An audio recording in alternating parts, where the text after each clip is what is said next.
Jagatpate Gopesha Gopika Kanta Radha Kanta Namostute Tapta Kanchana Gorangi Radhe Vrindavaneshwari Vrishabhanu Sute Devi Pranamami Hari Priye Vancha kalpatarubhyascha kripa sindhubhya eva cha patitanam pavanebhyo vaishnavebhyo namo namaha.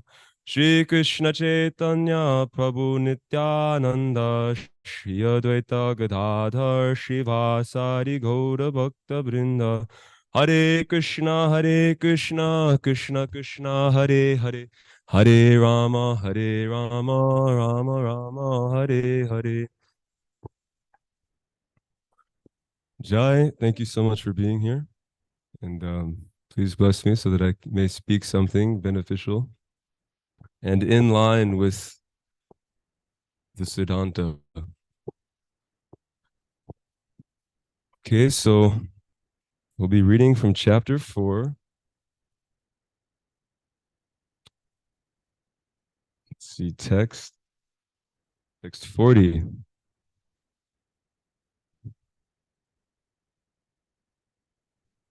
Yeah, that was yesterday, I'm pretty sure.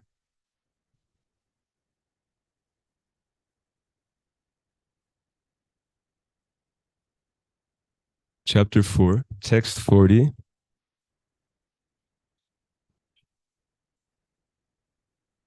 Agyascha shodadhanascha sankshayatma vinashati nayam lokosti naparo nasukam sankshayatmanaha. Translation. But the ignorant and faithless persons who doubt the revealed scriptures do not attain God consciousness. For the doubting soul, there is happiness neither in this world nor in the next. Text 41. Yoga sanyasta karmanam jnanam sanchina sanshayam admavantam na karmani nibadan dhananjaya. Translation. Therefore, one who has renounced the fruits of his action, whose doubts are destroyed by the transcendental knowledge, and who is situated firmly in the self, is not bound by works, O conqueror of riches. Text 42. Tasmada jnana sambhutam hritstam jnana sinatmanah chitvainam sanshayam yogam atishto tishta bharata. Translation. Therefore, the doubts which have arisen in your heart out of ignorance should be slashed by the weapon of knowledge. Armed with yoga, O Bharata, stand and fight. Chapter 5, text 1. Arjuna uvacha sanyasam karmanam Krishna punar yogam cha sangsasi yachchaya hitorekam tan me bruhi sunishchitam. Translation. Arjuna said, O Krishna, first of all, you asked me to renounce work, and then again you recommend work with devotion. Now will you kindly tell me definitely which of the two is more beneficial? Text 2. Shri Bhagavan Uvacha Sannyasa Karma Yogascha Nishreyas Karavhu Bhayo Tayostu Karma Sannyasat Karma Yogo Vishishyate.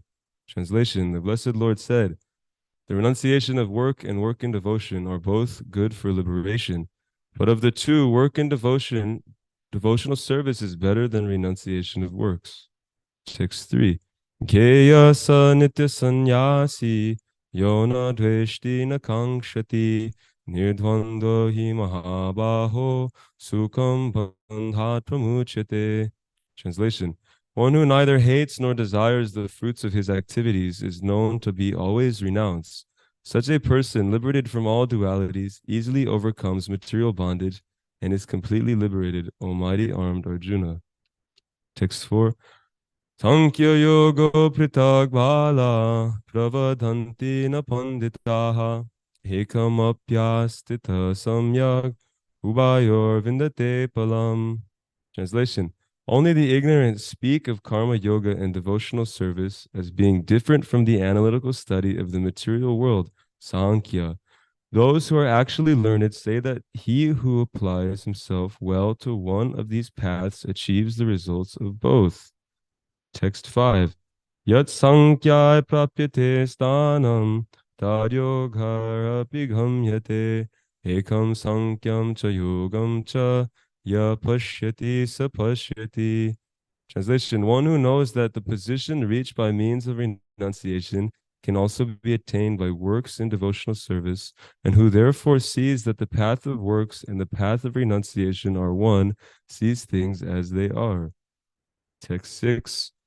Sanyasastu mahabaho dukam aptum yogataha yoga yukto munirvama nachirenadi gachati. Translation: unless one is engaged in devotional service of the Lord, mere renunciation of activities cannot make one happy. The sages, purified by works of devotion, achieve the supreme without delay. How many more texts do we have to read? One more?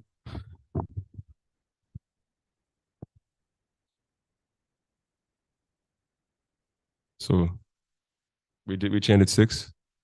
Or let's do one or two more. Okay. Text 8. Okay. Text 7. Yoga yukto vishuddhatma vijitatma jitendriya sarva bhutatma bhutatma kurvana pina lipyate. Translation: one who works in devotion, who is a pure soul, and who controls his mind and senses is dear to everyone, and everyone is dear to him. Though always working, such a man is never entangled. Text 8 through 9. Naiva kinchit karomiti yukto manyeta tatvavit pashyan shinvan sprishan jigran ashnan gachchan swapan shvishan palapan vishijan grinhan unmishan nimishan api indriyan indriyarteshu vartanta iti dharayan. Okay, back to text 40. Oh, sorry. Whoops.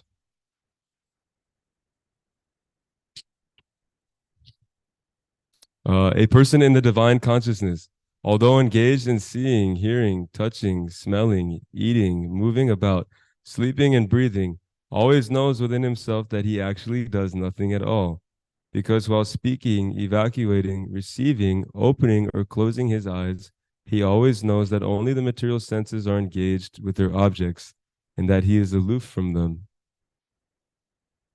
Okay. Text 40, chapter 4.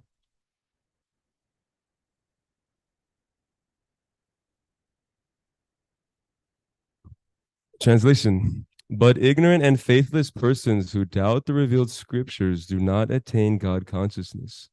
For the doubting soul, there is happiness neither in this world nor in the next. Purport: out of many standard and authoritative revealed scriptures, the Bhagavad Gita is the best. Persons who are almost like animals have no faith in or knowledge of the standard revealed scriptures, and some, even though they have knowledge of or can cite passages from the revealed scriptures, have actually no faith in these words. And even though others may have faith in scriptures like Bhagavad Gita, they do not believe in or worship the personality of Godhead, Sri Krishna. Such persons cannot have any standing in Krishna consciousness. They fall down. Out of all the above mentioned persons, those who have no faith and are always doubtful make no progress at all. Men without faith in God and his revealed word find no good in this world, nor in the next. For them there is no happiness whatsoever. One should therefore follow the principles of revealed scriptures with faith and thereby be raised to the platform of knowledge. Only this knowledge will help one become promoted to the transcendental platform of spiritual understanding. In other words, doubtful persons have no status whatsoever in spiritual emancipation. One should therefore follow in the footsteps of great acharyas who are in the disciplic succession and thereby attain success.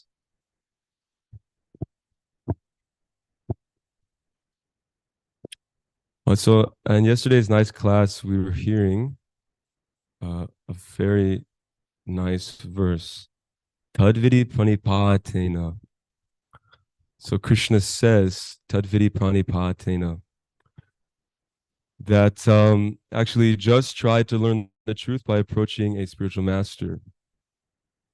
So that's the scientific method of acquiring knowledge in Krishna consciousness, is that we actually approach the spiritual master.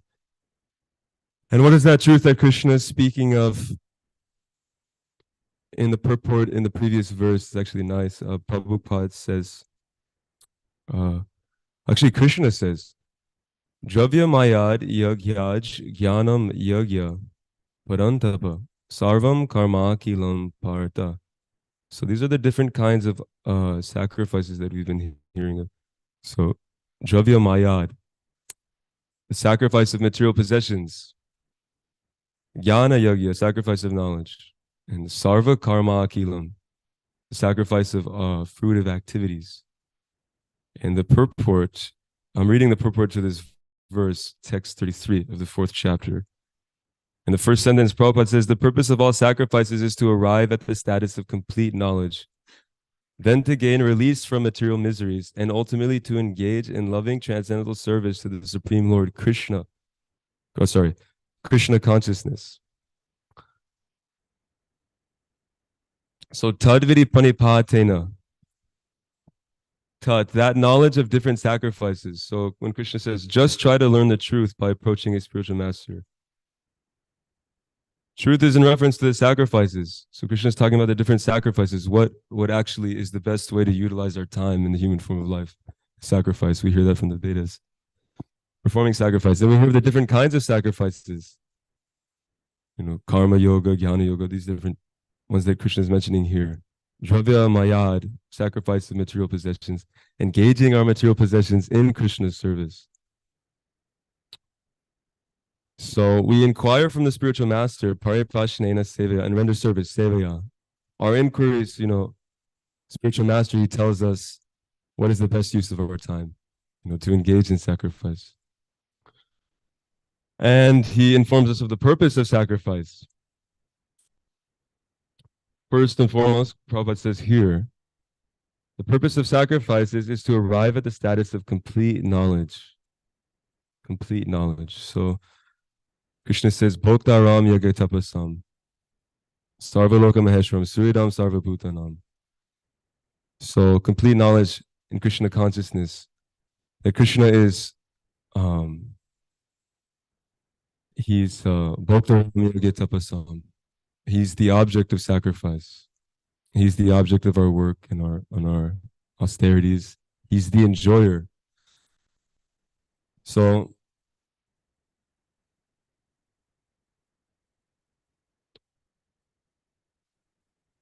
he's actually the chief among all chiefs. He provides everything for all living entities. Ego bahunam yo vidadati kamon. So Krishna is actually providing for all living entities. So he's the object of the sacrifice. Bhoktaram yagetapasam. Suridam sarvabhutanam.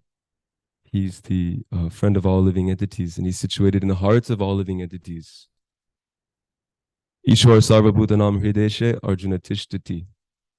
So he's in the hearts of all living entities. Sarvaloka Maheshwaram.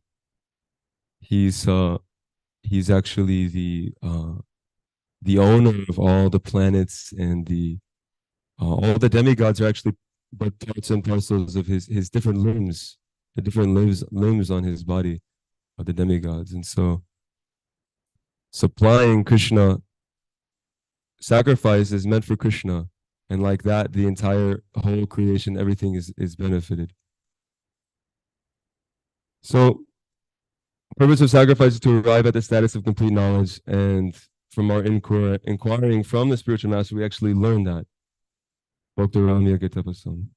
Krishna's category as being the supreme enjoyer of all of our sacrifices and the object of our sacrifices. Then to gain release from material miseries. Gyadva mam shantam richati. And so when one realizes this, he attains relief from the pangs of material miseries. And material miseries are arising from sinful activities. And so we hear that there's generally two kinds that sinful activities are in two different stages, fructified and unfructified. And so the beginning stage is the sinful activity is not yet fructified, and then there's sinful activity in the seed form, in the heart of the living entity. And then it's maturing, and so then it's matured. And so basically we're experiencing results of our sinful activities now in the form of different material miseries, diseases, and bodily discomforts, and just these different things, these anxieties. And in the future, the living entity will experience the sinful reactions of his current activities that he's performing. But the sacrifice for Krishna is so nice. Devotional service is so nice that when one is engaged in devotional service, it burns up all those sinful reactions. It's burning up those sinful reactions. So we become freed from them. Therefore, actually, Arjuna was able to perform his duty and fight and kill all these people and not have to suffer the sinful reactions because he's actually engaging in devotional service. He's performing service for Krishna, so he doesn't have to. He's freed. Sarva dharman parityaja mamekam sharanam vraja aham tvam sarva papabhyo mokshayishyami ma shujaha.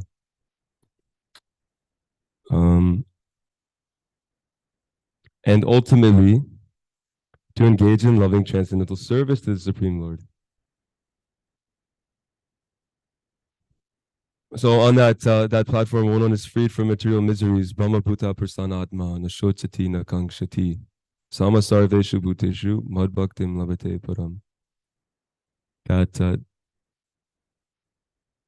engaging in devotional service, one is situated in the highest kind of happiness, and he's not hankering or lamenting for anything, and he's able to see all living entities in relation to Krishna. He's able to see Tattva Darshanaha, a seer of the truth. Samadarshana Pandita, and the learned is able to see with equal vision. So that's actually the qualification of the spiritual master, Tattva Darshanaha. And so that he's Dhira, Dhira Dhira Jana Priya Priya Karo. And he's making available this knowledge to all classes of men.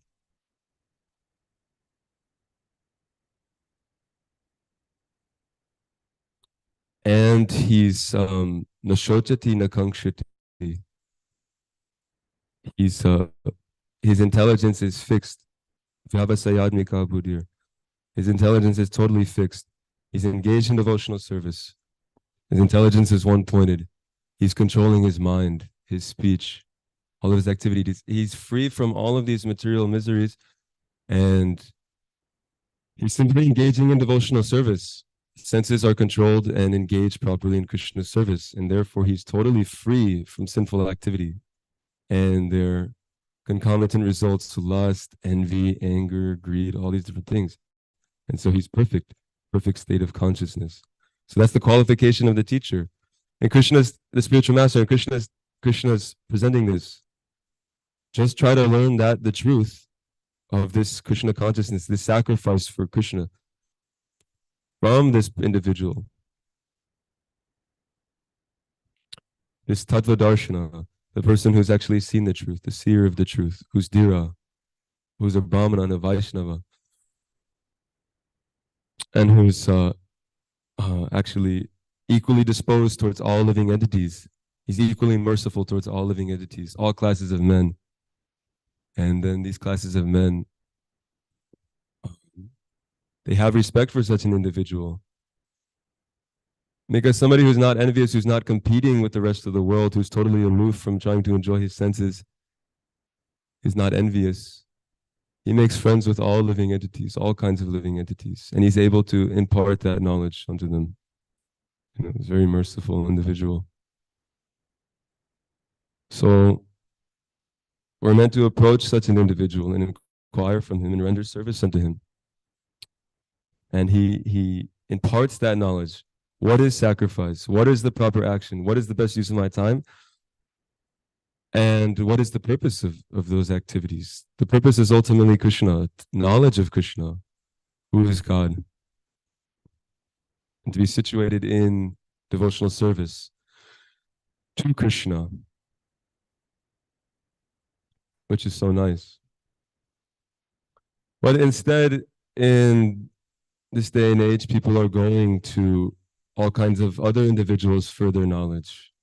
Adira, so many scientists and all these teachers don't actually have the qualification to be imparting knowledge. They don't have any real knowledge to impart. But still, people are going to the scientist who's totally engrossed in material consciousness, addicted to drinking whiskey and smoking and sex and all these different things, and then just interested in reading speculative philosophy. There's just some guy who's interested in reading speculative philosophy, and he's teaching it. And that's not to say that there's no practical that there isn't a part of reality that can account for that, because there is. You can see there have been so many nice things that have come from this. Intelligence is there, creating so many devices that have really helped us and that we can engage in Krishna's service to serve Krishna nicely. Phone right here, broadcast all over the world. So many nice things. But it comes at a cost because it's not perfect knowledge. It's imperfect knowledge. Because this knowledge has been acquired through senses which are imperfect,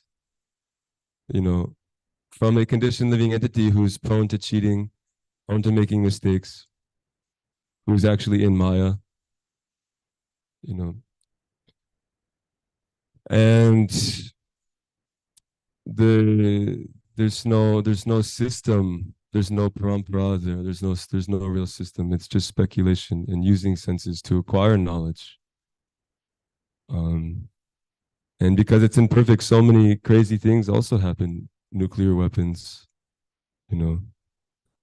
because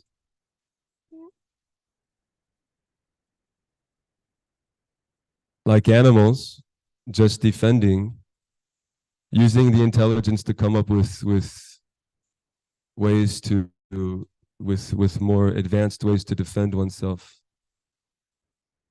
more advanced ways to consume food,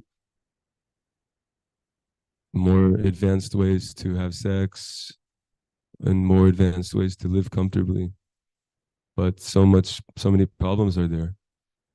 Utilize the intelligence. We think we're doing something good. We'll create a car which doesn't consume fossil fuels, but then you have this battery that you have to deal with and all this waste. So actually, we're not solving any problems. We're creating much more. Right. So we have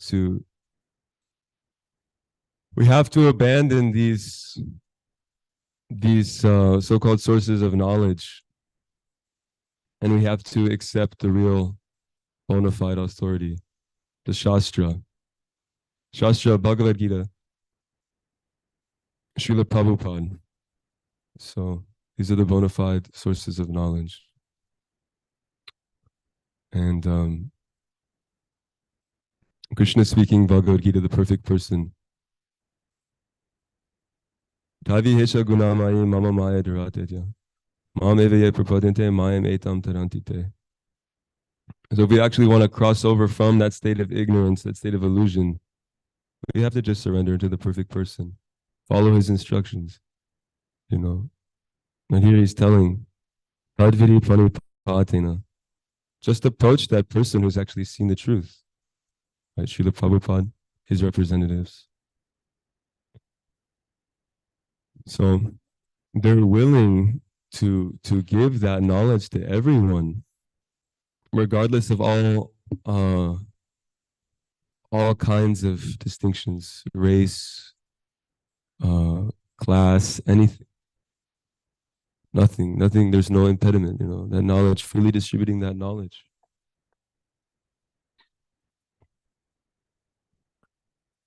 Okay, let's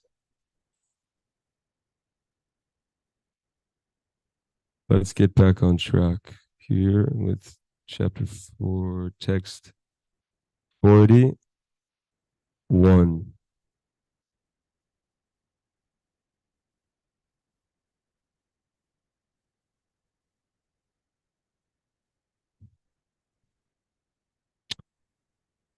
Therefore, one who has renounced the fruits of his action,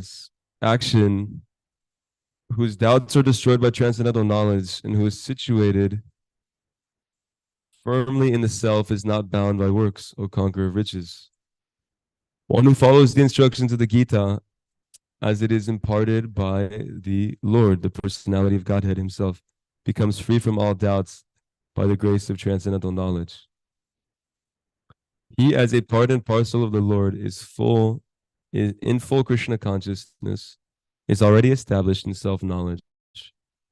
As such, he is undoubtedly above bondage to action. Text 42. Therefore, any doubts which have arisen in your heart out of ignorance should be slashed by the weapon of knowledge. Armed with yoga, O Bharata, stand and fight. The yoga system instructed in this chapter is called Sanatana Yoga, or eternal activities performed by the living entity. This yoga has two divisions of sacrificial actions. One is called sacrifice of one's material possessions, and the other is called knowledge of self, which is pure spiritual activity. If sacrifice of one's material possessions is not dovetailed for spiritual realization, then such sacrifice becomes material. One who performs such sacrifices with a spiritual objective or in devotional service makes a perfect sacrifice. When we come to spiritual activities, we find that these are also divided into two, namely understanding of one's own self or one's constitutional position, and the truth regarding the Supreme Personality of Godhead.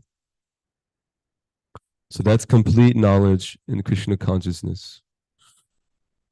When we come to spiritual activities, we find that these are divided into two, namely understanding one's own self or one's constitutional position and the truth regarding the Supreme Personality of Godhead. Jivara Surupa Hoy Krishnera Nityadas, Krishnera Tatashta Shakti Beda Bhed Prakash. So complete knowledge is to see the Lord and understanding of one's own self, one's constitutional position, and the truth regarding the Supreme Personality of Godhead. So, being a part and parcel of Krishna, that's my constitutional position. It's being a servant of Krishna. And Krishna being the Supreme Lord, actually supplying everything. Bhagavan, Krishna's Bhagavan. He has all the opulences. He is the possessor of all the energies and all the potencies. We hear namely three, to touch the Shakti, which is the marginal living entity, as the servant. And in his conditions, in his conditioned state, he's trying to enjoy the Lord's energy, thinking himself to be the Lord. He's an illusion. He's in Maya. But that's the Nitya Baddha. Then the Nitya Mukta. Is that it? What is the other one? Nitya Siddha. Nitya Siddha, Jivan Mukta. Nitya Siddha, Jivan Mukta. That the living entity is situated in the internal energy of the Lord, in devotional service, in his constitutional position. Sarvopadi Vanir Mukta. That all the designations, the false designations, are actually gone. They're destroyed. He's free from them. All these designations that cause so much bondage and suffering for the living entity. Just the living entity just wants to be happy in his natural state, serving Krishna. But in this conditioned state, he's thinking of so many different things, causing so much suffering. Trying hard to enjoy the material world and getting entangled in it and all these different things. So we should know how to get out. The process is to inquire from somebody who's free, just like I see, as if my hands are bound, I have no choice but to I'm at the mercy of somebody who is free to come and untie me, you know. The Lord and his devotees are very much glorified for this mercy.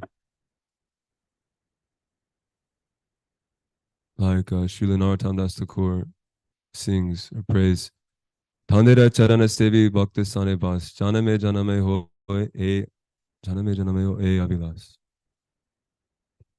That birth after birth, his desire is to be with the devotees. Because that's the safe position. I may be constantly getting myself in trouble, but if I'm with the devotees, then they're so merciful. They're always there to help me, always there to untie me, you know.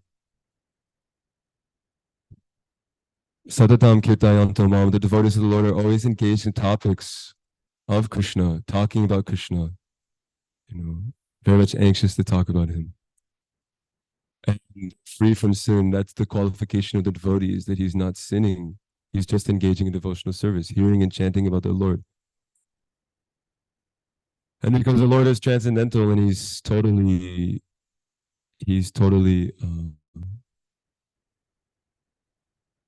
pure.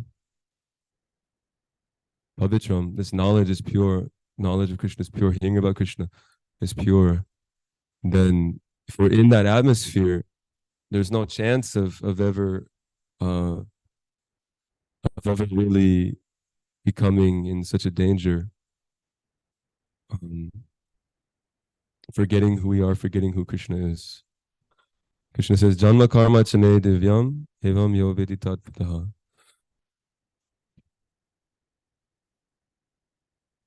Tyagva deha punar janma naiti mameti sarjuna. So when we're here, when we understand Krishna's the nature of Krishna's activities, his transcendental activities and pastimes,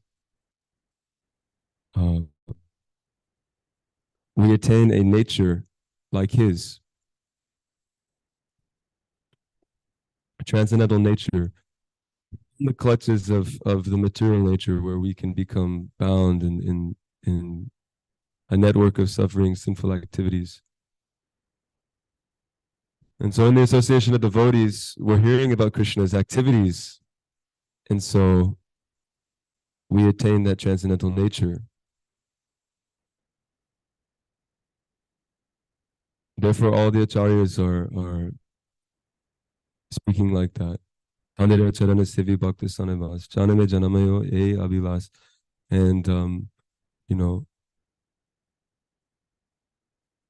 condemning this idea that we should try to perform devotional service in some other situation that may be more pleasing to my mind. But that's all it is, just pleasing. The idea is pleasing to my mind. Okay, maybe the temple's so difficult. Let me go to my dad's house and I'll do the things that I'm doing. I like to chant. I like to read Bhagavad Gita. I'll do the things I'm doing there.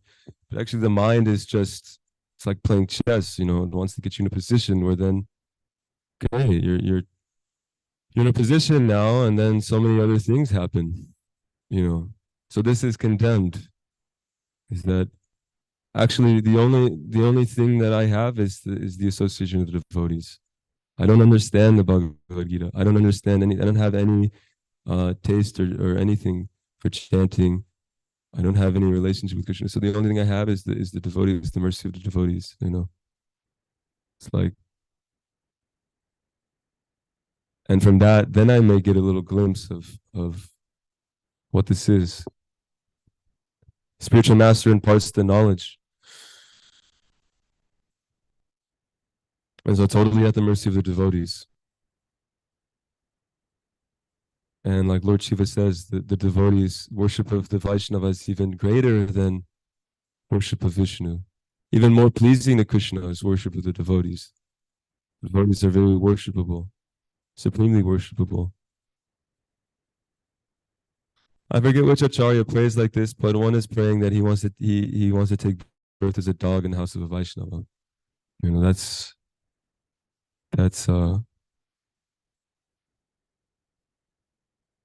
yeah, the devotees are worshipable. And we associate with the devotees by inquiring from them submissively and revealing our mind to them humbly and submissively. Offering prasadam, accepting prasadam, offering gifts, accepting gifts. These are loving exchanges between the devotees. And we should practice these. We should go out of our way to practice them.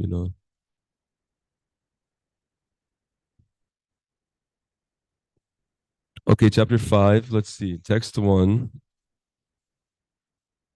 Arjuna said, "Oh Krishna, first of all, you asked me to renounce work, and then again you recommend work with devotion. Now, will you kindly tell me definitely which of the two is more beneficial?" Report.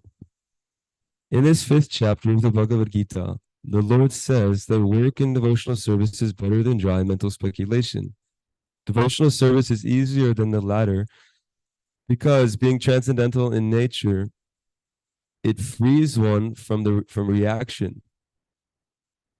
The devotional service is like a blazing fire in which anything you put into that fire, it just uses as fuel, it burns it up. And so we're engaging in devotional service, and we actually, in this position, we don't have to go on committing sins. We can actually become totally free from this kind of habit of sinning and repenting for our sins. We just have to stay in the fire of devotional service, and the best way to do that is just to stay with the devotees, be with devotee association. Take the association of Srila Prabhupada. Read his books, listen to Srila Prabhupada's lectures, and associate with the representatives of Srila Prabhupada. Those individuals who have been serving Srila Prabhupada for long times, who are his bona fide representatives, who are carrying out his instructions and totally Prabhupada conscious, these individuals, we should be very anxious and eager to associate with them and hear from them and learn how to serve Srila Prabhupada in his mission and how to represent Srila Prabhupada.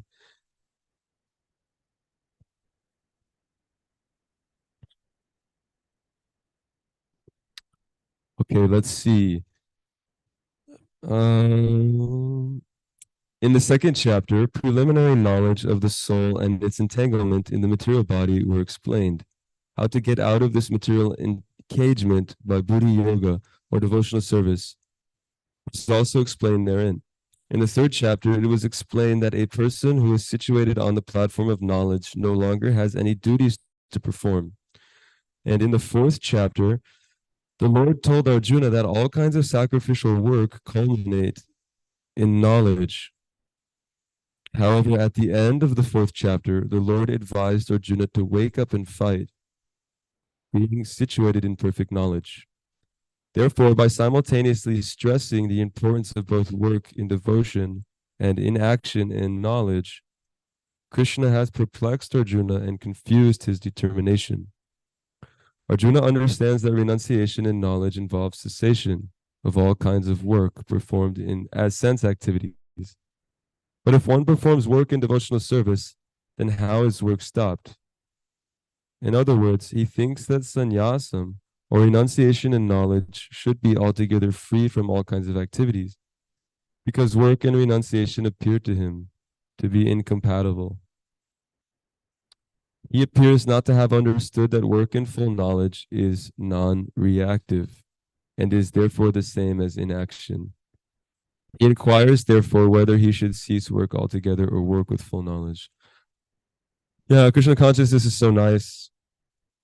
Krishna says, Dhyayato vishayam pumsang sangas teshu pujayate sangat sanjayate krodha kama krodha vijayate. Actually, when one contemplates on the objects of the senses, he develops attachment from them, and from that attachment, lust, and from that lust, anger, and from that anger, so on and so forth. And he's in the material pool. So it just begins with that simple contemplation of the objects of the senses and the desire to want to enjoy that. From that arises everything. But actually,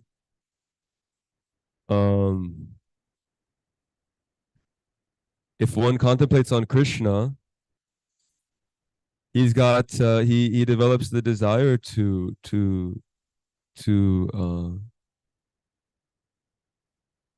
be with Krishna, to serve Krishna. He develops lust for Krishna, and from that position, he's actually engaging in activities, and seemingly some of these activities, like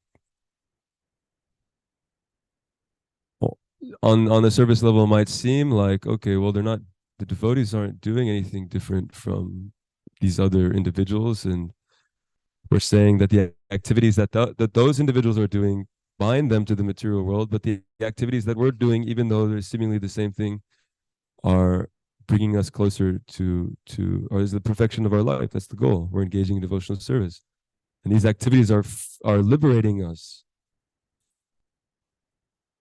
But that's because Krishna is at the center of the activities, whereas in the material conception, the center of my activities is something is just matter, my mind, my body, dead matter. Because I'm a living being, that dead matter, the center of my activities, I'm actually falling into an unfortunate condition, coming away from my natural constitutional position. But the only difference is this: Krishna is at the center of activities, and Krishna is the Supreme Lord, and he's Satchidananda Vigraha. His being is comprised of totally spiritual substance, and to an unlimited degree. He's unlimited. So putting him at the center of activities, the center of our thinking, the center of our working, the center of everything, our willing, our feeling, everything. We're engaging in these activities, and we're attaining the fruit of the highest fruit of renunciation. This is what we're doing. Okay, it's almost time. Does anyone have any comments or questions? Yes, Prabhu.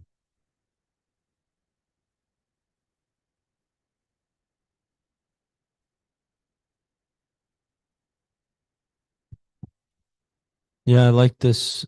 In the fourth chapter purport that you read, there's a short one where it said that if somebody follows the instructions of Krishna, then they become free from all doubts. I thought that was so nice that it's like stay with the program, stick with it. Like you said, stay in the fire, and your doubts will be destroyed, because the result of these doubts But the result of action, according to the spiritual master, is knowledge. And this knowledge destroys our doubts. So it's nice as if we don't know now. And many times, His Holiness Dhanavir Maharaj usually mentions like that. It's like when we come across something, we can usually say, I may not understand it now, but maybe later, if Krishna desires, if I stick with it, he may reveal it to me. So I was just thinking how,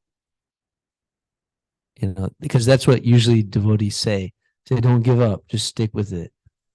And, it was nice to hear Prabhupada say, if we follow the instructions, it's going to work. All right, thank you. Thank you, Prabhu. That's nice. Okay. Srimad Bhagavad Gita ki jai. Srila Prabhupada ki jai.